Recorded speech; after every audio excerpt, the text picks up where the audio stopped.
The following is a special report from 59 News. The most outstanding news operation of the two Virginias. The 1,000-year flood, remembered, never to be forgotten, because we're all in this together.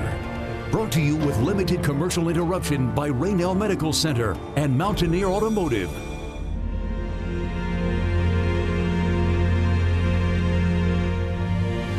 Just that we love her and we miss her. There's no word for when you lose a child.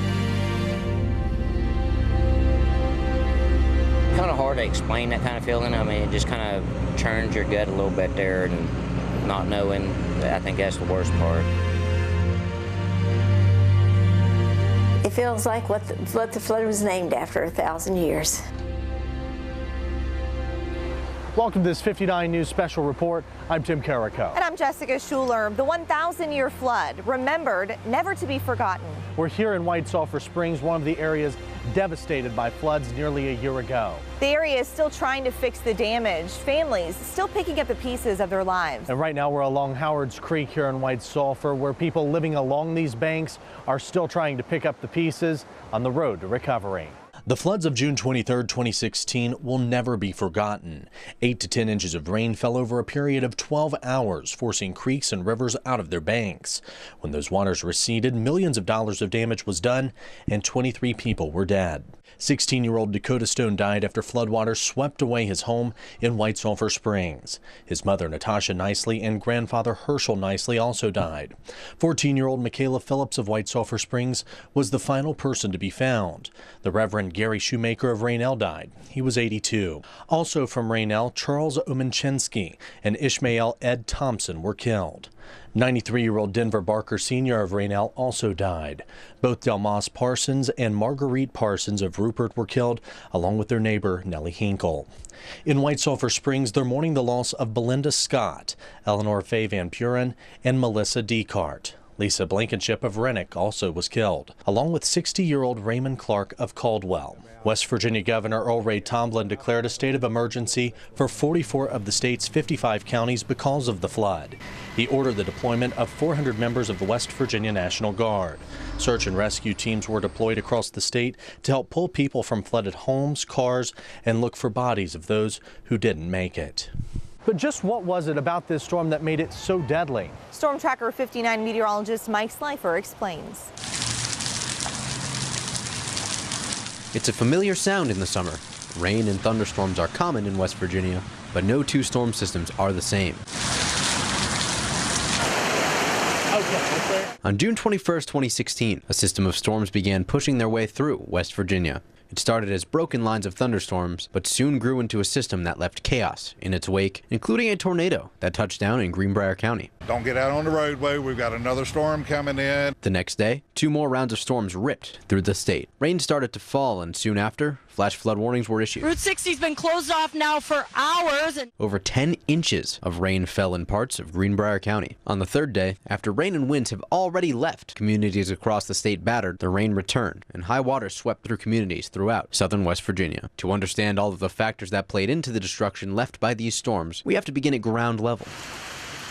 To be more precise, ground saturation. The ground has a limit to the amount of water it can store. After 3 days of heavy and continuous rain, the ground had reached its limit. When the water has nowhere else to go, it runs downhill into rivers and streams, leaving sites like this.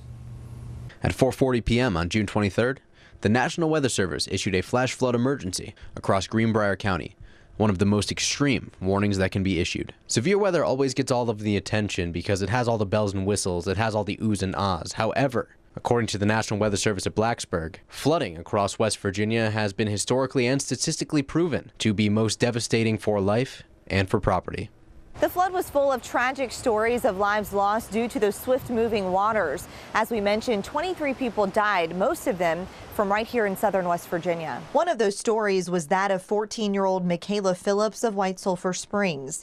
She and her siblings were tied together as they tried to forge their way through floodwaters to safety.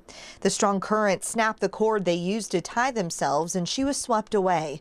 Her body was the last to be found. As you can imagine, for the Phillips family, this year has been hard. We talked with the family a year later. Just that we love her and we miss her.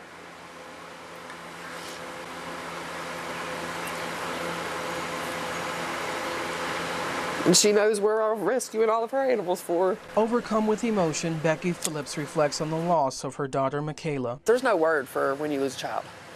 There's not one, and it's very hard to explain. If you haven't been through it, you don't know. It is totally different. She was known for her smile and had a passion for animals. Her ultimate goal? To become a marine biologist. But that dream was cut short at just 14 years old after she was swept away by ravaging floodwaters. A 20-minute walk took me 2 hours. In water, sometimes up to my waist. And I'm pretty tall, so. And that was just on Main Street. Becky was on her way home from work. When she arrived, she saw her house was destroyed. She learned that her husband and 3 kids were all tied together by an extension cord, but the flood's current snapped the cord in half, forcing Michaela to drift away while her siblings and father watched in horror. Her body wasn't found until more than a month later by a bloodhound. Now the family's own dogs have been used to cope with this loss. See, we call her Sissy. That's what we always called Michaela, and so we call her Sissy. So that's just music and the dogs. That's how we do it. All of us, we all just kind of go into separate rooms and turn on what music we want, and that's how we deal. Their faith and trust in the Lord has also helped the family heal. Here at White Sulphur Springs Baptist Church is where Michaela gave her life to Christ and became a believer. Well, she had just been saved in February before the flood, and I baptized her 6 weeks just before the flood hit. Her uncle, Randy Gillum, is the church pastor.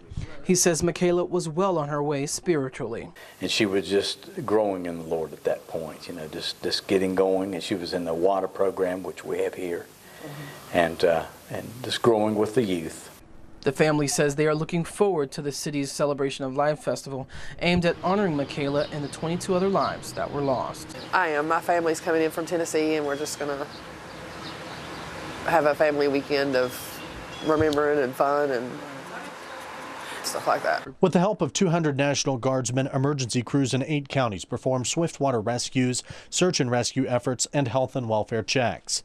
They were tasked with helping search for the missing and presumed dead. The focus eventually moved away from the days-long difficult search and rescue process, where residents were helped off of roofs, out of the attics, and shimmied down trees into rescue boats. Through that arduous process, bodies were sometimes found, and the death toll continued to rise. It's kind of hard to explain that kind of feeling. I mean, it just kind of churns your gut a little bit there, and not knowing, I think that's the worst part. 60 roads were closed, many of them destroyed. Bridges were knocked out, and homes were burned down and washed off foundations. As we approach the 1-year anniversary for the floods of last June, it's an emotional time for the families who were affected. Julian Mackey talks with one man about the night that changed his life forever. While moving into his new house in Hope Village, Ronnie Scott is reminded of the home he shared with his wife Belinda on Mill Hill Drive. That was one of the dozens of homes in White Sulphur Springs destroyed by the June 2016 floods. But it wasn't just his home he lost. His beloved wife and best friend Belinda Scott passed away after severe burns and injuries she sustained from the flood. I really miss having her to help me hang curtains, and I'm not much good at picking out curtains and bedspreads, but I think she would.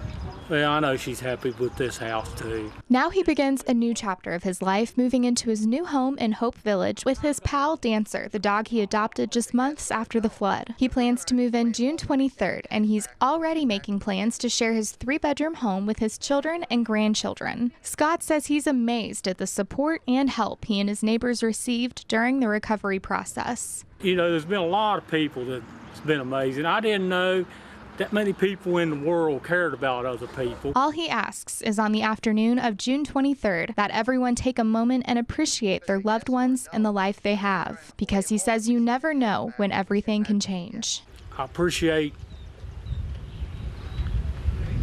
the way people's volunteered, you know, and they still need, White Sulphur still needs a lot of rebuilding. We still need volunteers. The damage left behind by the floods came with a huge financial cost for the state. Disasters are expensive. Work is still being done, and repairing the damage will likely add up to several $100 million. The damage to public property is expected to easily exceed $100 million, and a big chunk of that is for highways. Along with roads and bridges, the government will pay for repairs to public buildings, debris cleanup, National Guard service, public health assistance, and school building repairs. Taking a closer look, more than $14 million in debris removal contracts were awarded to local contractors. 90,000 tons of garbage was removed from 8 counties. 679 homes were demolished in 7 counties. The flood came at huge cost for businesses. One of those businesses was the fish hatchery in White Sulphur Springs. Cameron Leppinger visited the hatchery for an update on their recovery. Last year's devastating floods left its mark on the state's fish hatchery in White Sulphur Springs. Thousands of fish were washed out and many of the facilities suffered extensive damage. That's why this hatchery was important to the whole broodstock program, because like I said, we're one of 3 stations. You take one station out of there and the other 2 stations have to pick up the slack. It was Craig Bachholtz's 4th day on the job when the floods hit. He says the natural disaster caused his job description to change completely. I went from fish biologist to basically shoveling mud and picking up flood debris with everybody else. Right now, construction crews are working to restore the hatchery by resurfacing dozens of fish tanks and flooring that were impacted by the flooding. I was inundated with flood water, and most of the fish were washed out into the stream. So that, as you can see, that was a major impact to our program. And then there's another building, the broodstock building, which also housed another strain of trout. It was also inundated with floodwaters. Once finished, he says the hatchery will be able to produce at least 8 million fish eggs a year, including rainbow trout and freshwater mussels. But we've got plans to expand. We're going to bring on maybe an extra strain of trout.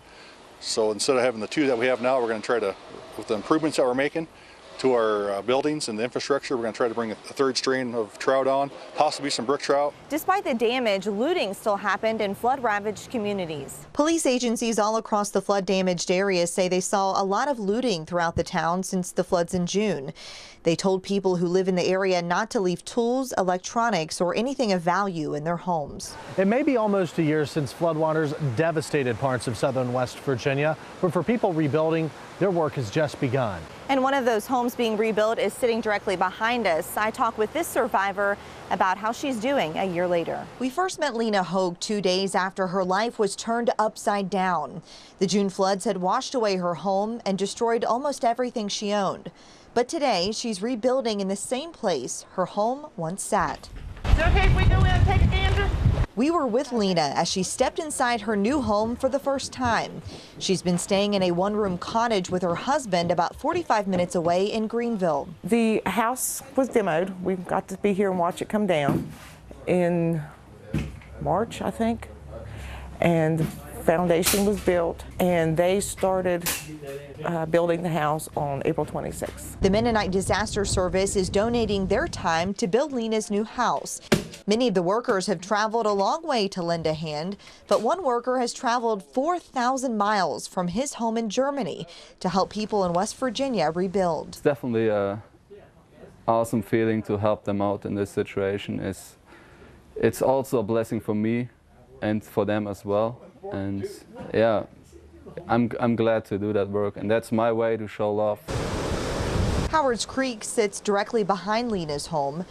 When the floods hit last year, water rushed the banks, destroying the homes that stood there. What are you most excited about moving into your new home? Oh, the fact that I'm going to have 2 bathrooms. My washer and dryer is not going to be in my kitchen. It's going to have its own little room. It's the little things keeping Lena going now. And as she reflects on how her life has changed, the most important lesson she has learned, patience. Patience, and to know that you sit back and you wait, God's going to bless you. Don't look over your shoulder at the past and where you've come from. Don't look towards the horizon at what may be, but just you'd be surprised at how much happiness is right in front of your face. Through all of this devastation, it was hard for people to have hope. But for one woman in Raynell, she was putting her feet toward changing that. Cindy Jo Salim, also known as Nana, has been walking the streets of Raynell since the floods, praying for everyone impacted. Salim, along with her little sidekick Toby, go up and down every block praying for people and praying that they find hope. As someone who held on to her life that very night of the floods, she understands the trauma, but wants to show her community they can recover. For you to lean on and have hope with and show you that things are going to be possible, even though they take a while, you know, that it takes work and effort. I know it was all destroyed in 24 hours. It's not going to be built back. The town, even from the beginning, wasn't built overnight. She says she will continue walking the streets of Raynell, offering her support to anyone who's in need of a loving hand. Property damage was extensive through the area. Even the Greenbrier Resort was hit. We'll have that story and more coming up. If you'd like to help in flood recovery, you can reach out to wvroad.communityos.org/CMS/home.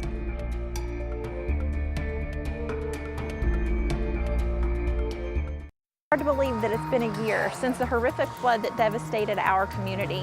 I'm Christy Aetherader, CEO of Raynell Medical Center, and I'm so proud of the way that our staff and our community have come together as a team to get through this. Now that a year has passed, we reflect on the way that this has pulled us all together, but we also remember that it still isn't over for some. Raynell Medical Center would like to take this opportunity to say thanks to all of those who've worked so hard to help our community. We're always here for you, just as you've been here for us.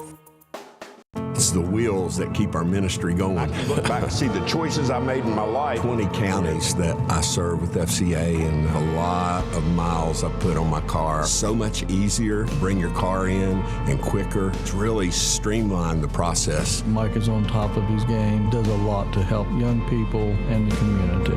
Now we're part of Mountaineer family, and it's not just dealing with them, but we love the people here. Here at Mountaineer Automotive, taking care of you is what they do. The biggest sale of the season starts 1 week early. Shop Grand's huge 4th of July sale now. Save up to an extra $400 or save with up to 4 years no interest. Don't wait. Get big holiday savings early. Save on this stylish sofa at just $299. Beat the crowds and get our biggest offers early. Up to $400 off your purchase or no interest until July 2021. Plus, all military veterans and first responders save 20% off one item. Get big 4th of July savings early now at Grand.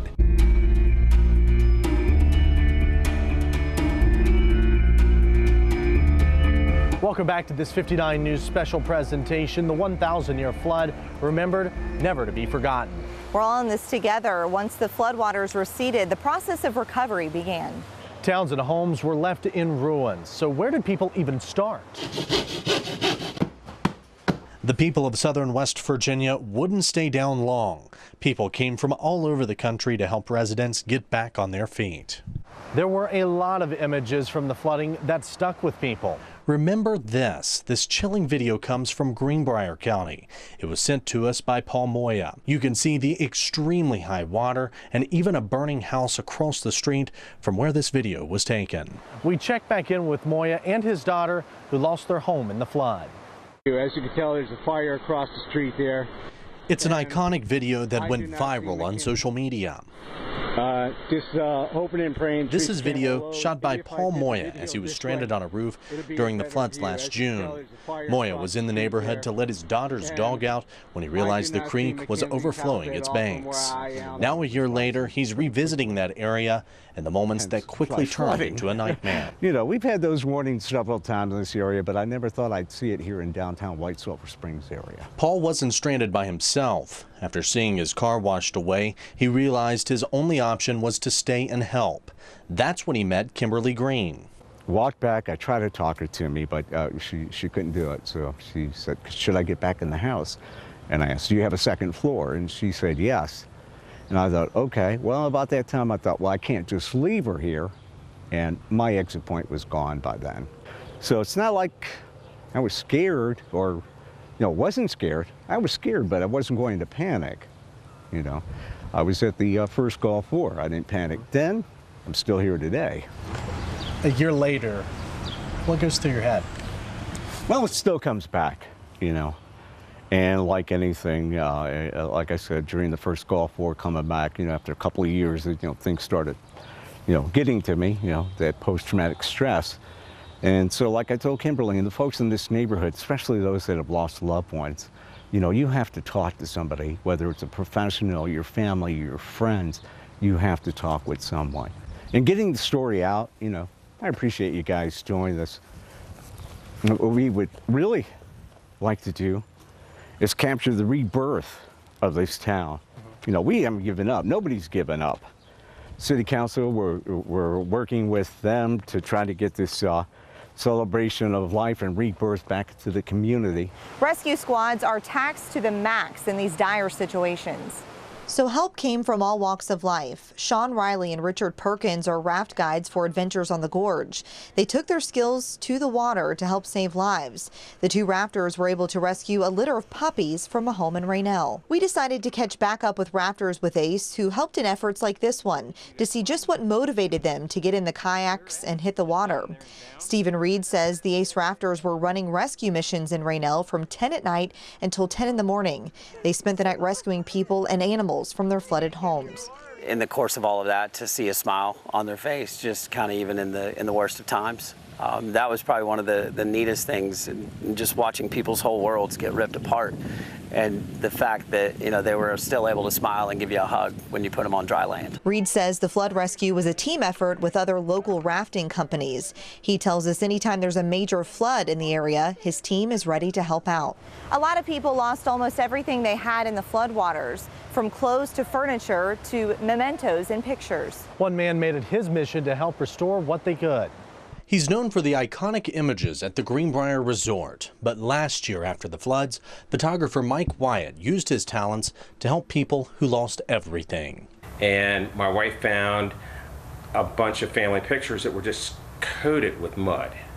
And she's like, can't we do something? And so, having a darkroom, from the darkroom days, we took stuff back and washed it. They took those pictures back to their home where Mike has the proper equipment to bring back the shine these photos once had. And while you might think washing them would damage the photos, that's actually the secret to their longevity. It's just like went viral, basically. We started having all the requests to do, and we were washing prints from about 8 or 9 o'clock in the morning till midnight every day. The demand grew so fast, Wyatt had to think outside the box to restore the nearly 25,000 photos. So my darkroom equipment wasn't enough, so we bought a wading pool from Walmart, and we filled it up with water, and we just started washing and drying. And the screens that we normally dried on, because with my darkroom we dried on fiberglass screens, which were similar to house screens. So we ended up taking all the screens from our house and drying on those. It was an outside project, and when we started, we didn't have light, any electricity, so we're using lanterns at night, and so it's kind of interesting. But I just started bringing people in. It became a project more of my family's than of mine. But something filled with so many devastating images, some say Wyatt's act of kindness is picture perfect. And of course, it was, everyone else was doing their part with what they could. And it was something we weren't charging for. It's just something that we could do to help, and that's just kind of what we felt we needed to do it. So. Volunteers from all over the country traveled to Greenbrier County to help residents get back on their feet. One organization visited from Pennsylvania. They helped build homes in Hope Village, the neighborhood constructed to house displaced flood victims. The Mennonite Disaster Service Organization began building homes in the neighborhood in July. Since their arrival, they've built several new homes. We caught up with some of the families moving into these homes. Those we talked with say they're thankful for the help from so many volunteers. I just want to thank everybody that put this together, because you don't hear about these type of things ever, and we've had floods here before, and nothing's ever happened like this before, and I just think it's an awesome thing that they did. Many of the homes were furnished with items like sofas, tables, and bedding donated by Grand's Home Furnishings. Volunteers with the Appalachia Service Project spent months in the area helping people get back on their feet. Greenbrier West coach Russ Gilkerson and his wife Becky received keys to the home that was completed back in October. Tragedy came only 2 days after the family received that home. Russ Gilkerson would die suddenly before they got a chance to spend a night in the home. For the mayor of White Sulphur Springs, the floods weren't the only loss he suffered that fateful day. Lloyd Haynes lost his wife after she became sick. The past several months have not only been a time for the city to recover, but also a time for him to heal from his loss. As the one-year anniversary of the flood inches closer, Cameron Eppinger talks with the mayor and brings us more. Last year's devastating floods hit hard in the city of White Sulphur Springs. More than 100 homes damaged, at least 6 people from the area killed. The impact on the city was even worse. It seems like that if you take a look at it, it looked like a third world country to begin with, and it seemed to most people like we're not going to get through it. Lloyd Haynes is the city mayor and has been for the past 4 years. During the time of the floods, he along with his city suffered a tremendous loss. 2 days after the floods, his wife died after the two had been married for 54 years. Something that was excruciating, but things were moving so fast and there was so much to do and there were so many people, different people, that were experiencing problems and misery that I didn't take time to think about myself. Haynes says there is no time to grieve, but as the year anniversary of the floods inches closer, he says there are greater plans for the city to move past the tragedy. We want people to realize that even though the flood was devastating and it wasn't a good thing they lived through, but there's hope. You know, we're not standing still, we're going forward. Getting back into a home is not easy, but help is available. Find out how some are finding their way back into a stable place. That's when we return. If you need help recovering from the 1,000-year flood, you can go online. Visit greenbrier.com/neighbors.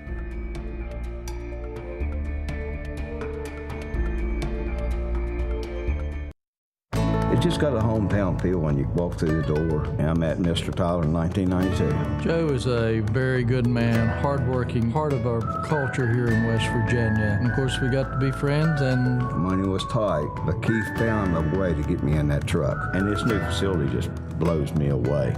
You go through life, and I know it's a business. You're just not a number when you come in here. Here at Mountaineer Automotive, taking care of you is what we do. And that's a fact. Hard to believe that it's been a year since the horrific flood that devastated our community. I'm Christy Aether-Rader, CEO of Raynell Medical Center, and I'm so proud of the way that our staff and our community have come together as a team to get through this. Now that a year has passed, we reflect on the way that this has pulled us all together, but we also remember that it still isn't over for some. Raynell Medical Center would like to take this opportunity to say thanks to all of those who've worked so hard to help our community. We're always here for you, just as you've been here for us. I'm 59 News anchor Tim Carrico.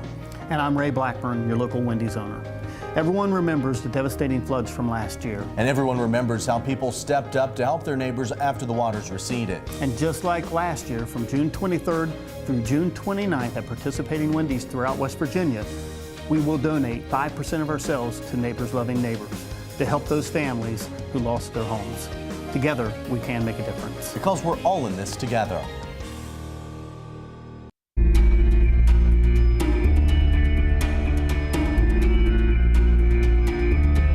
Welcome back to this 59 News special presentation. The 1,000-year flood remembered but never forgotten. We're all in this together. I'm Tim Carrico. And I'm Jessica Schuler. Cities and towns all across southern West Virginia were damaged by the massive floodwaters. We're all in this together, and the road to recovery is a long one. The Greenbrier County town of Alderson is famous for how it celebrates the birth of our nation, the 4th of July. But in 2016, those celebrations were canceled. There was just too much damage left behind. The floods also changed plans for trick-or-treaters in Greenbrier County. Door-to-door trick-or-treating was canceled in Raynell last year. The floods left shards of glass and rusty nails exposed for kids to step on.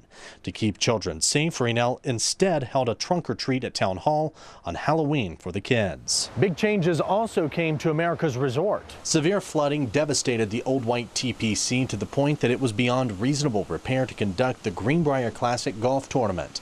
The executive director of the tournament says that the focus needed to be on helping the county and the people of White Sulphur Springs. A lot of work went into getting the Old White golf course ready for this year's round of golf. Sports Director Brandon Van Sickle takes a look. All right, welcome everybody out to the Old White TPC. I'm joined by course pro Jamie Hamilton. Now, the Greenbrier underwent a lot of renovation over the last year. Kelly Shoemate and his crew having to do a lot of work to get this ready to go for this year. Absolutely. You know, him and Josh Pope, the golf course superintendent, have just absolutely been almost men possessed since last summer. The amount of work that they had to accomplish, the timeline they had to do it in, you know, their whole grounds team, all the contractors that were brought in.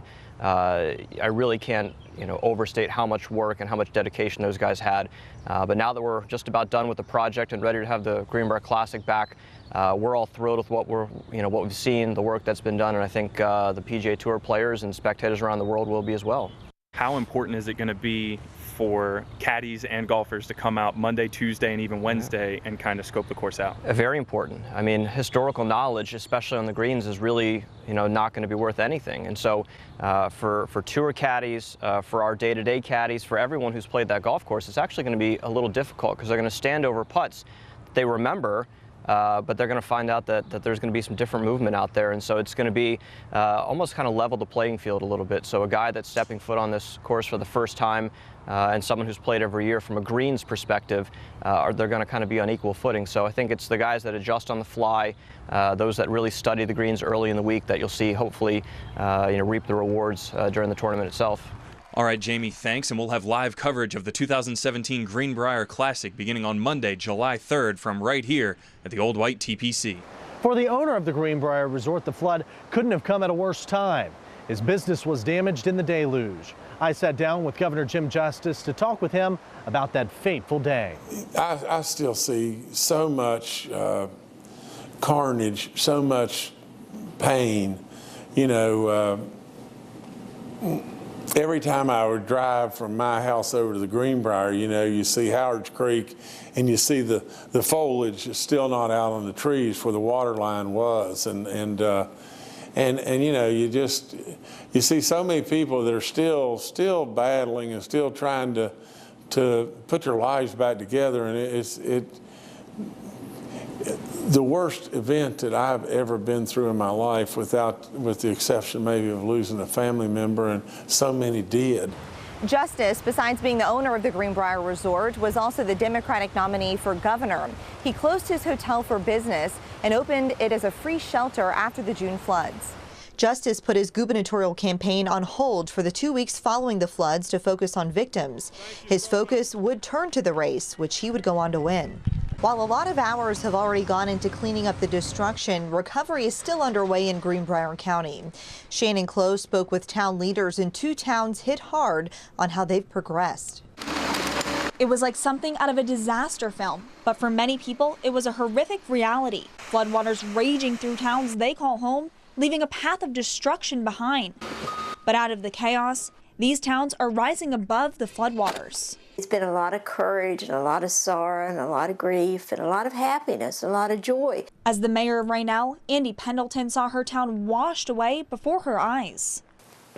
It's been an emotional roller coaster. 90% of our homes was affected, and every business downtown was affected but one. And they had the courage and the strength to build back. Through it all, she says there's hope for a new beginning. It's all slowly being taken care of, and what's done is better than it was. It's that hope for the future that keeps people in towns like Alderson going. We are Alderson proud. Mayor Copenhaver says their strength comes from unity. Our community stepped up. With 11 homes washed away, rebuilding hasn't been easy. A year later, we've had challenges with getting people resources to rebuild a home. But by working together, these communities are putting their lives back together, one brick at a time. We are strong. Our businesses that were affected, we didn't lose a business. Everybody's back in business. It's almost been a year since the June floods, and these mayors agree it will take time before life returns back to normal. Definitely. The people have no idea. It feels like what the flood was named after 1,000 years. In November, 5 families in Raynell received the keys to new homes. The homes were also built by Appalachia Service Project after the flooding in June. The Days are one of those families. Since June, they stayed with family in Meadowbridge. It was a challenging 5 months for their 3 young children. They didn't understand what happened. All they knew is we had no home, I guess, out of their comfort zone. And for them, they had to just watch all their memories and all their stuff be thrown out. Each of the 5 families at the ceremony were also given a basket of food to enjoy on Thanksgiving Day. Communities say progress would have never been possible without the help from those volunteers. Shannon Close spoke with volunteers who are still working toward recovery. Love is the biggest reason why I volunteer. Christoph is one of many volunteers rebuilding communities throughout Greenbrier County. Each and every one of us are blessed so that we can bless others. And that's the big reason that I love exactly what I do here and right now. Dolph spends his days in Raynell with other members of the Appalachia Service Project rebuilding what people lost in the destructive floods. As a Louisiana native, Dolph is no stranger to this kind of devastation. Back home, my high school and a lot of my friends still no longer have anything from before the flood, and I can only imagine that this is how the people of Raynell feel. Which is why he's made it his mission to help others, from hauling materials to building homes from the ground up. I know I'm physically helping somebody get back in their house, and it's that comfort for me just means so much. It's indescribable. Now on each side of me are 2 homes that ASP has built from the bottom up, and they say these are just 2 of 23 homes they have done so far, and they say they're not stopping there. ASP volunteers plan to stay another year working to build hope and brighter futures for those living in Raynell. St. Thomas Episcopal Church in White Sulphur Springs provides meals to disaster relief workers. They serve lunch to about 20 people a day, and they're in need of volunteers and donations to keep it going. Right now we're down to kind of a bare bones deal, so we could use anybody that would like to help. You don't have to be a fancy cook. You can peel a potato, you can wash a dish. Any kind of help is welcome. If you'd like to volunteer or donate, you can contact St. Thomas Episcopal Church. Their information is on our website, wearewvproud.com.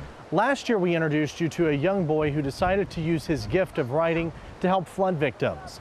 10-year-old Deshaun Kelly fulfilled his dream of becoming an author with his first book titled In the Blink of an Eye. The book illustrates the dramatic events during the floods and was written to help those who were impacted by the disaster. After the book was released, he sent a copy to the White House. In return, he received a thank you letter from former President Barack Obama. The letter was signed on his last day in office. Deshaun says he appreciated the kind gesture from the Commander-in-Chief, and he plans to continue encouraging people with his writing. I want to inspire others, just to say, maybe if you want to be a basketball player, don't let people turn you down because, like, maybe you're kind of short. Don't let people say you can't play this or you can't do that. Follow your dreams. Deshaun has also traveled around the Mountain State, participating in book signings and reading his book to other children. His next stop is coming up on Thanksgiving and will be at the Greenbrier Resort in White Sulphur Springs. He's also written 2 more books, which he's hoping to get published soon. Renting a home after the June floods is still a challenge many people are facing. Homes in the Hope Village area of White Sulphur Springs were originally built for homeowners who lost everything. Now, some are being built for a previously underserved portion of flood victims, renters. So how can a renter find themselves in one of these new homes? To qualify for this program, you had to have been a renter at the time of the flood. You don't have to have been from White Sulphur Springs, however. Another piece that is a really cool part of this program is that we are introducing renters to homeowners.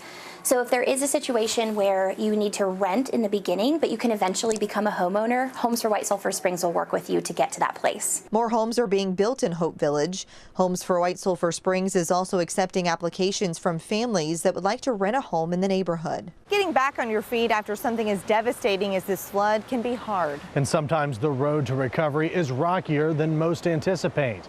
Megan Carr has one man's story. The Raynell Moose Lodge, a staple in the small community that was devastated by the deadly floods last June. And while this building may look untouched, Johnny Fox has a different story. When the whole town of Raynell flooded, this place endured 48 3/4 inches of water. It was up almost to this border right here. It took Fox days to even see the destruction. Although he knew it would be hard, he nor his staff could have dreamed how difficult rebuilding could be. The bar and the concrete floors survived, but after the floodwaters receded, other pieces were not as lucky. All of our walls were like these here, and where we had to replace it, some of them boards had to be cut off, so I said, we'll use them. I said, get somebody to build me an island. And the guy from Summersville said he could do it, and he'd do it for me. And he didn't charge me nothing. Fox says it's people like this who have made a hard situation a little more bearable since the lodge didn't get any funding from the Small Business Administration or FEMA. There's appeals you can go through and stuff, but we don't have time for appeals. I mean, we have fought for a year now, and now everything's coming up due again with license and stuff, and we're just counting on donations to keep it going. Fox says even though the lodge suffered close to $70,000 in damage, within 3 months they reopened. And little by little, they've started to restore what the water took away. If you would like to donate, contact the lodge at 304-438-9002. Helping people recover from the floods is a labor of love for some. And while it is a lot of hard work, some are trying to sweeten that experience. We'll have that story straight ahead.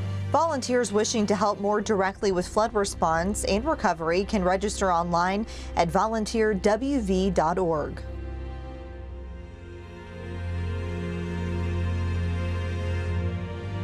Hard to believe that it's been a year since the horrific flood that devastated our community.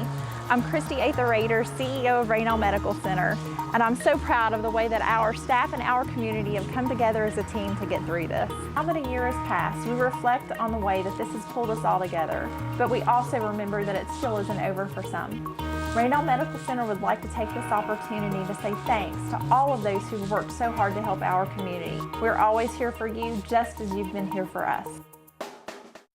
It's the wheels that keep our ministry going. I can look back and see the choices I made in my life. 20 counties that I serve with FCA and a lot of miles I put on my car. So much easier to bring your car in and quicker. It's really streamlined the process. Mike is on top of his game, does a lot to help young people and the community. Now we're part of Mountaineer family. It's not just dealing with them, but we love the people here. Here at Mountaineer Automotive, taking care of you is what they do. The biggest sale of the season starts 1 week early. Shop Grand's huge 4th of July sale now. Save up to an extra $400 or save with up to 4 years no interest. Don't wait. Get big holiday savings early. Save on this stylish sofa just $299. Beat the crowds and get our biggest offers early. Up to $400 off your purchase or no interest until July 2021. Plus, all military veterans and first responders save 20% off one item. Get big 4th of July savings early now at Grand.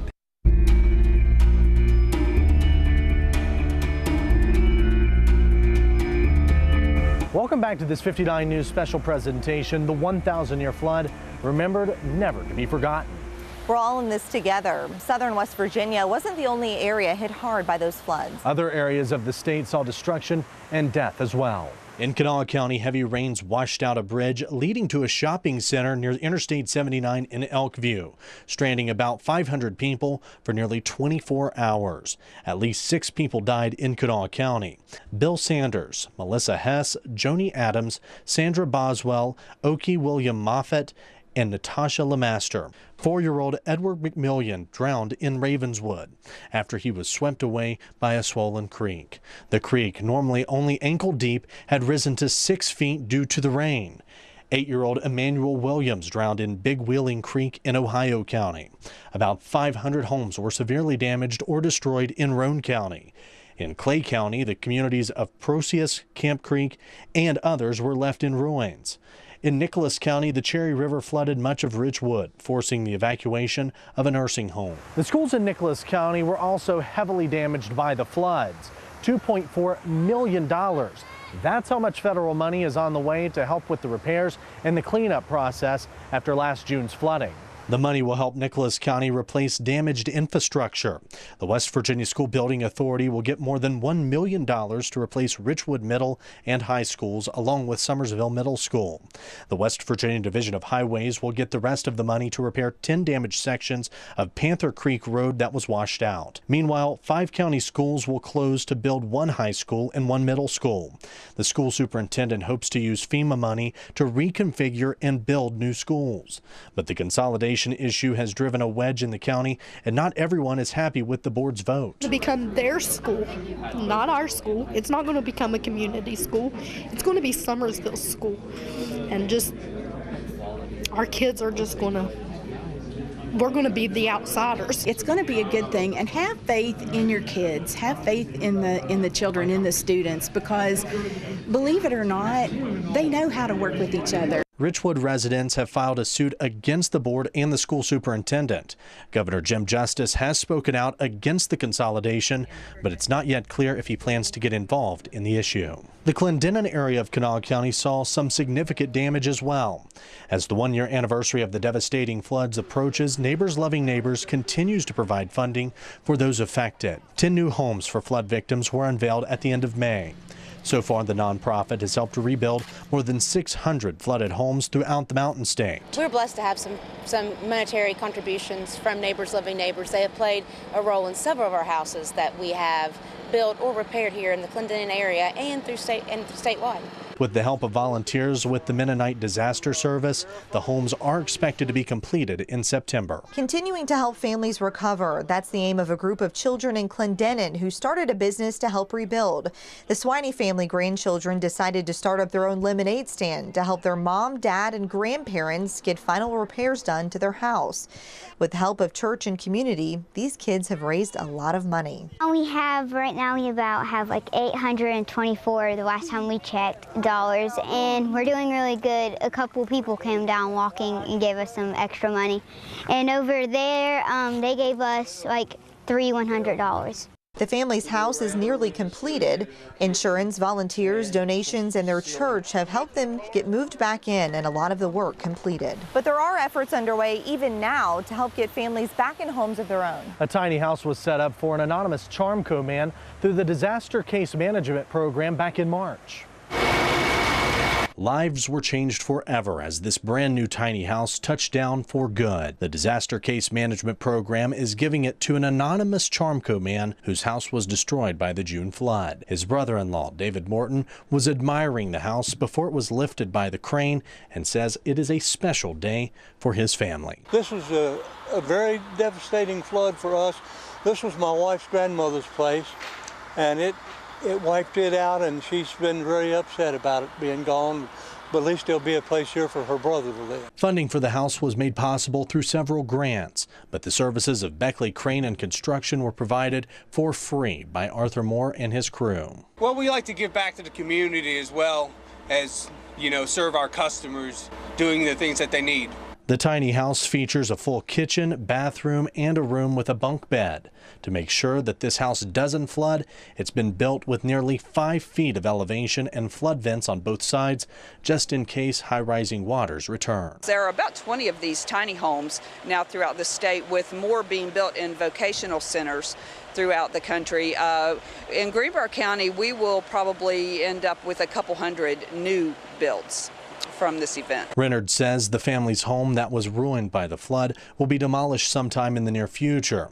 The anonymous man had been living in it while it was condemned, but now he'll have a safe, clean roof over his head, and most of all, a place to call home. The roads and homes weren't the only things damaged in the floods. Contaminated floodwater got into houses, leaving people to gut everything out. That raises concerns for respiratory problems with mold and chemicals in the air. People working to repair flood damage must protect their lungs. The best way to do that is to wear a mask.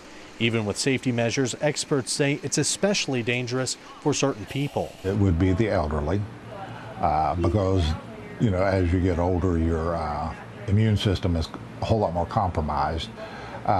Real young kids need to watch out for, or anybody that has any type of respiratory disease. For anyone who may be experiencing respiratory problems, emergency workers advise you see your doctor. The Raynell Volunteer Fire Department witnessed the devastation of the floods firsthand.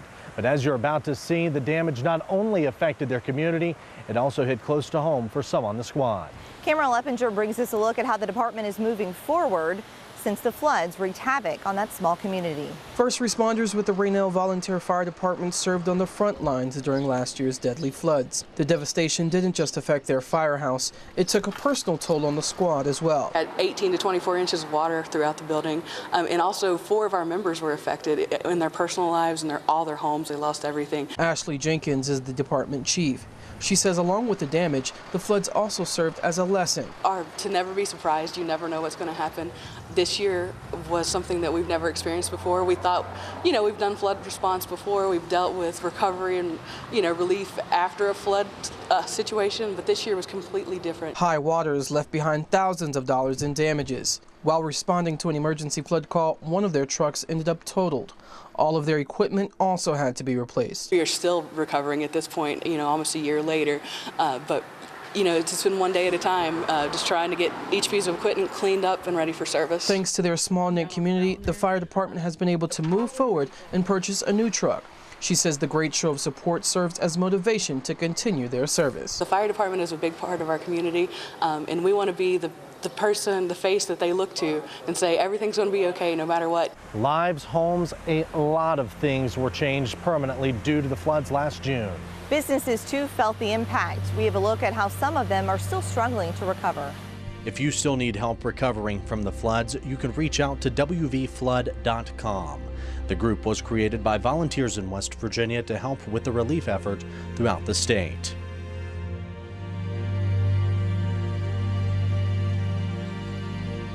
Long live the trucks that honor the past, with a class-exclusive air suspension that can tackle the toughest terrain, and a load-leveling rear suspension to shoulder the weight. One drive and you'll discover why Ram trucks are America's longest-lasting pickups.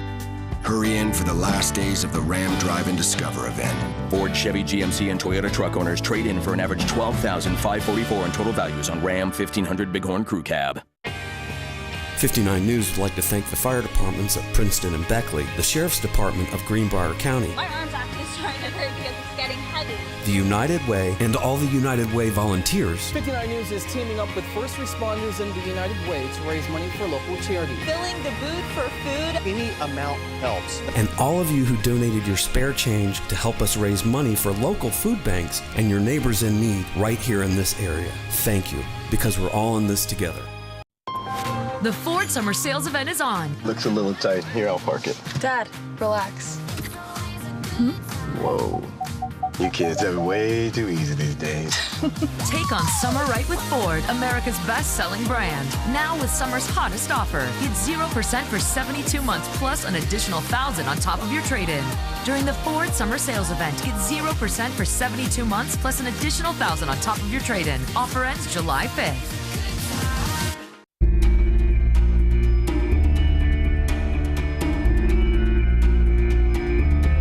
Welcome back to this 59 News special presentation. The 1,000-year flood, remembered, never to be forgotten. We're all in this together. I'm Tim Carrico. And I'm Jessica Schuler. It wasn't just homes destroyed by the swift-moving floodwaters.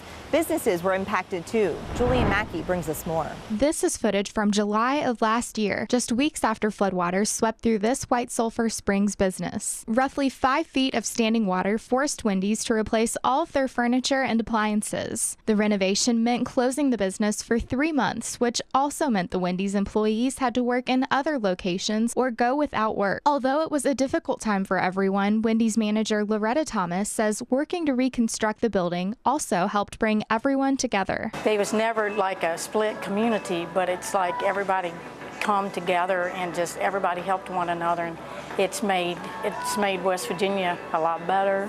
Not only did Wendy's replace all of the damaged equipment, but they also expanded, adding Wi-Fi, a new TV, and a new dining room. But the new technology isn't just for customers. They also brought in a next-generation kitchen, complete with new fryers and a new register system. Before, behind the line, it was smaller. They extended the back line, and as you can tell, looking in here, they redone everything. They put a big screen TV in for us and a fireplace.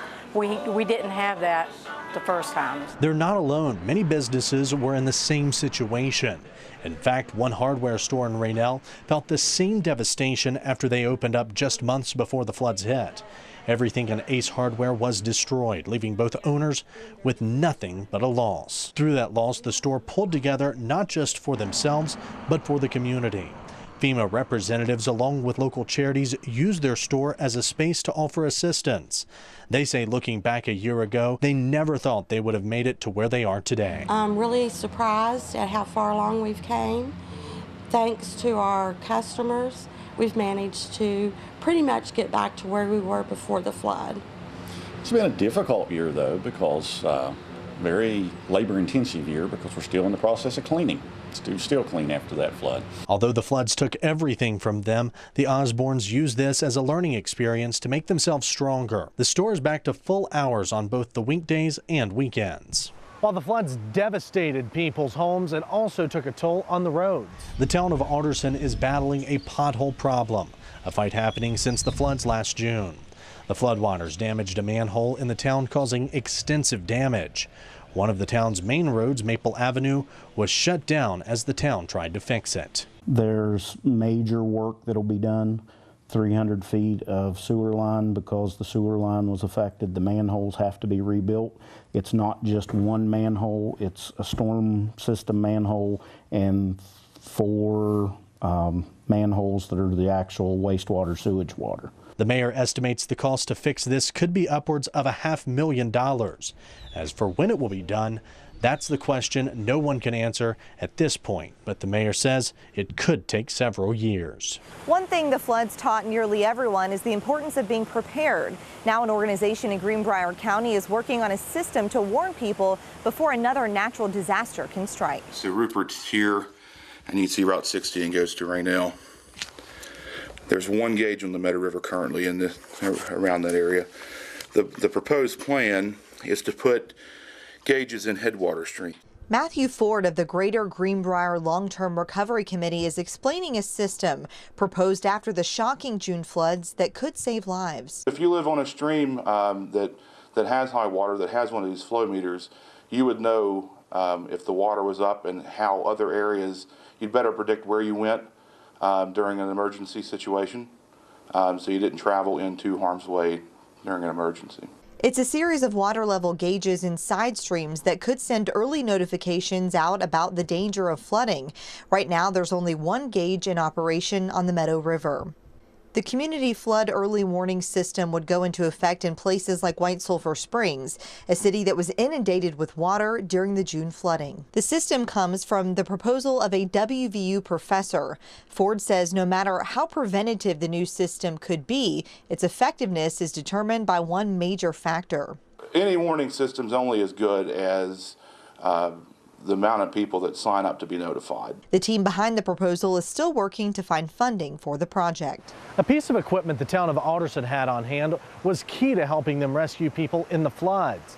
They took advantage of a nationwide program that's causing some controversy. It's called the Defense Logistics Agency Program. It allows local law enforcement agencies to get their hands on military tools that could be beneficial to towns and cities. The town of Alderson received a military-grade Humvee that was used to rescue people in the floods. That valuable tool has helped save lives. Other cities are considering making that same move. The West Virginia Dandelion Festival kicks off in Greenbrier County with fun for the entire family. The streets of White Sulphur Springs were filled with people for the cruise-in and street dance last month. The festival lit up the night with fireworks at Midland Trail Park. Organizers say the festival is more important than ever this year since it's the first major event in White Sulphur Springs since the floods last June.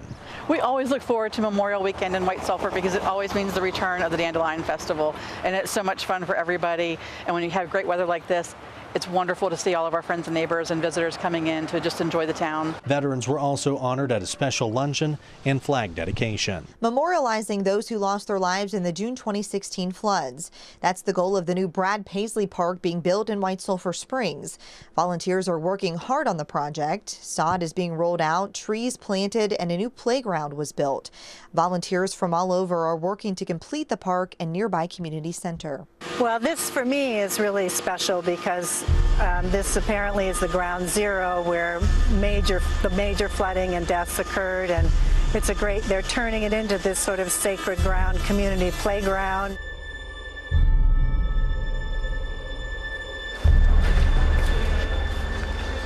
West Virginia have collected items and anything that could be used.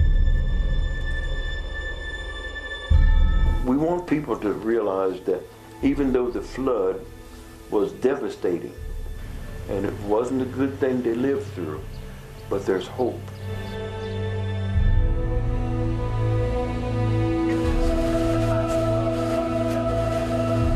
That it takes work and effort. I know it was all destroyed in 24 hours. It's not going to be built back.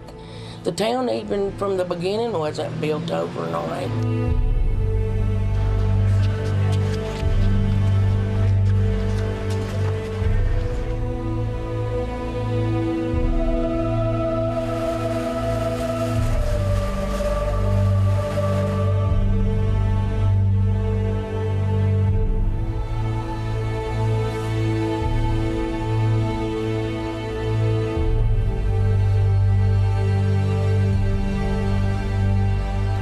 it's never like a split community, but it's like everybody come together and just everybody helped one another. That's all the time we have for this 59 News special look back at the 1,000-year flood. Remembered. Never to be forgotten, because after all, we're all in this together. Have a good evening.